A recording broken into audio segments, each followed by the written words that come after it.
हर हर महादेव। मैं नीलेश कुमार गुप्ता आप सभी का हृदय से स्वागत करता हूं। आज हम सनातन धर्म की एक अत्यंत प्रसिद्ध, प्रेरणादायक और गहन आध्यात्मिक कथा को समझेंगे।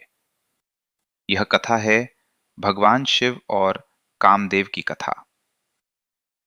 कथा के अनुसार जब माता सती ने अपने पिता दक्ष के यज्ञ में भगवान शिव का अपमान सहन न कर अपने शरीर का त्याग कर दिया, तब भगवान शिव अत्यंत दुखी हो गए।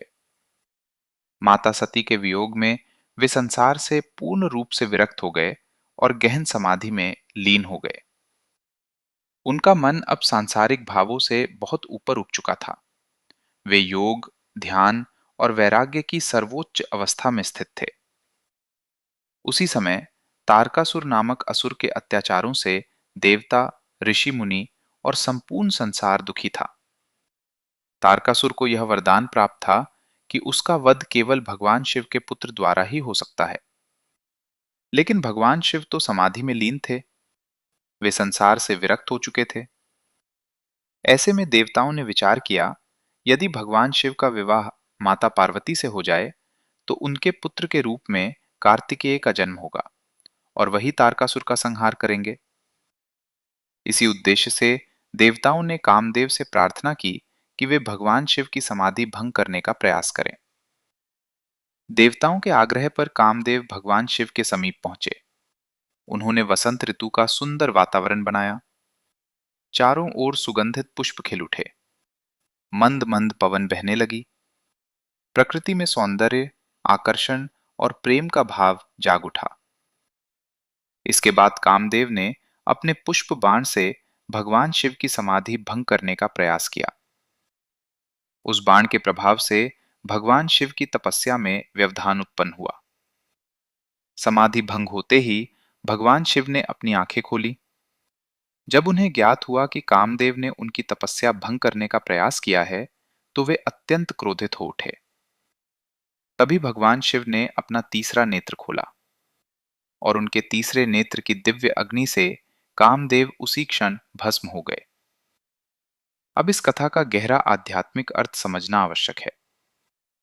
भगवान शिव का माता सती के वियोग में समाधि में लीन हो जाना हमें यह सिखाता है कि जीवन में जब दुख, वियोग या गहरी पीड़ा आए तो मनुष्य को टूटना नहीं चाहिए।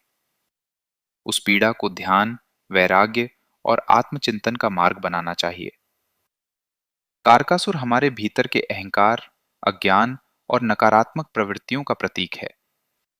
उसका वध केवल शिव पुत्र द्वारा होना यह बताता है कि अहंकार और अज्ञान का अंत केवल अंतःकरण में ज्ञान, संयम और दिव्य शक्ति के जागृत होने से ही होता है। कामदेव इच्छा, वासना और इंद्रियों के आकर्षण के प्रतीक हैं। उनका वसंत ऋतु का वातावरण बनाना यह संकेत देता है कि संसार की सुंदरता, सुख और आकर्षण धीरे धीरे मन को अपने जाल में बांध लेते हैं।